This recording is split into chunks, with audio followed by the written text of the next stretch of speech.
Kumusta po OTG friends, and welcome back to our channel. My name is Ray, your chef on the go. And ngayong araw nga po na to, may nabasa akong article at ito po ay tungkol sa mga jobs with critical shortage here in Australia. And if you're interested, please keep on watching. Kung bago pa lang po kayong napadaan sa ating channel, I'll appreciate if you subscribe, follow, like, share, and kindly hit the notification bell so that you will be updated with our upcoming videos. Disclaimer lang po, hindi po ako recruiter at hindi rin po ako nagmamay-ari ng isang recruitment agency. Gusto ko lamang pong i-share sa inyo ang aming experience at aming mga natutunan along the way ng aming pagmamigrate dito sa Australia. Ang maipapayo ko po sa inyo, kumonsulta po kayo lagi sa isang registered migration agent or isang registered migration lawyer. According po dun sa article, the Australian government predicts that these jobs are expected to be in most demand in the next 5 years. Number 1 na po dito ay ang mga construction managers. They are the one who manages day-to-day activities within the construction site or doon sa construction project. Bali nga po ngayon, maraming pinapatayong mga buildings at mga iba't ibang infrastructures. Kaya po sila pala yung number 1 sa listahan. Number 2 po, medyo konektado ito dun sa number 1. Mga civil engineering professionals. Sila naman po yung nagko-concentrate on public works. Yung mga construction ng mga roads, bridges, flyovers, yung mga related sa ganon. Yun po.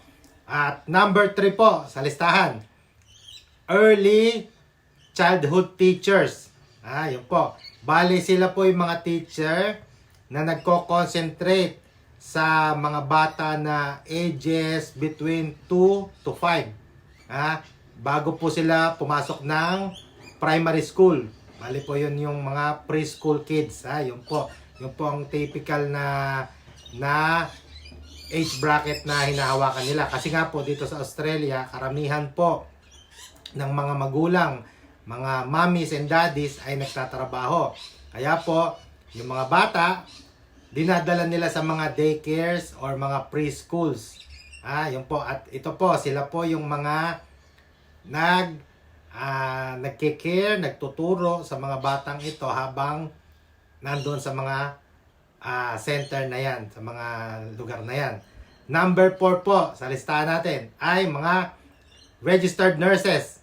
Hindi na po tayo bago sa ginagawa ng mga registered nurses. Alam naman po natin na napakaraming Pilipino ang mga nurses around the world. Kaya po, pamilyar na po tayo kung ano yung ginagawa nila. Tumutulong po sila na ma-identify yung mga symptoms, nag-a-administer ng mga medication, at they work together with other medical professionals. Yun po. And number 5 po sa listahan natin ay ICT professionals. Ito sila yung mga, ang nakuha kong definition nito is information and communication technology professionals. Di ba? Yung mga ICT professionals po pala, sila pala yung mga related sa IT business, IT networking, at sa mga cyber security. Yun, kayo na lang, i-research na lang din po yung iba pang mga details tungkol dyan sa occupation na yan. Number 6 naman po ay mga software and application programmers. Yun, bale, sila po pala yung nagke-create ng mga software and applications to meet the requirements of a certain business. Hindi ko na i-elaborate masyado. I-research na lang. Hindi lang ang aking nakuha sa website. Number 7 po sa ating listahan ay mga electricians. Ayun, ha? Ano, alam naman natin, maraming mga kababayan natin na magagaling na mga electricians, no? Kasi nga po, related din ito doon sa number 1 and 2. Kasi, di ba, marami nga pong pinapagawang mga buildings, infrastructures, mga bahay dito sa Australia. Maraming pinapatayong mga business. Bale, sila po yung nag-aasikaso ng power management or electricity management. Ha? Para po ito ay tama at naaayon sa Australian standards. O, di ba? Ha? Kaya po, number 7 po sila. Number 8 po sa ating listahan ay mga chefs and cooks. Ha? Hindi ko na kailangan pong i-emphasize pa ng sobra, pero in-demand jobs po, hindi nawawala ang mga chefs, mga kusinero, pastry, bakers. Kailangan po sa Australia. Ha? Dahil nga po ngayon, tapos medyo nakalagpas na tayo dun sa COVID at nagbukas na po yung tourism at nagbo-boom na po ulit ang tourism sa Australia. Kaya po, kailangan ng maraming chefs, cooks, and mga culinary professionals dito sa Australia. Hindi lang naman po kami or tayo in charge sa pagluluto ng masarap na pagkain.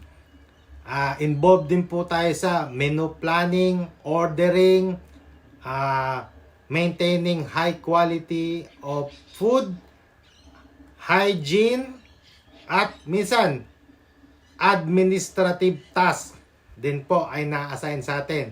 Kaya po, sa mga tropa ko dyan, mga sis, mga brad, magsimula na po tayong mag-apply. Good luck on your journey. Ha? Ngayon po, number 9 sa ating listahan ay mga child care professionals. Ayun na. Medyo related po ito doon sa mga early childhood teachers. Ito naman po mga child care professionals. Bale, sila naman po ay yung mga tao na nagke-care for kids either at home or at a preschool. I-research na lang din po siguro sila yung mga hindi naman teaching capacity, pero skilled sila and qualified sila na mag-care para sa mga bata. Yun po. Yan po, i-research ninyo.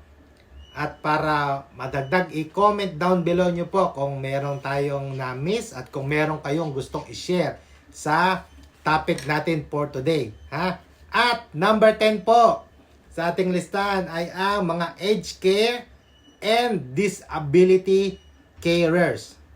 Age and disability carers. Yun. Napakarami pong ganitong profession, napakaraming ganitong business. They take care of our beloved old people and people with a disability. Yun po.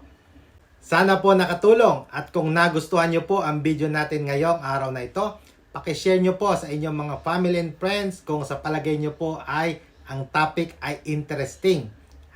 Salamat po sa panonood. Good luck on your journey and God bless.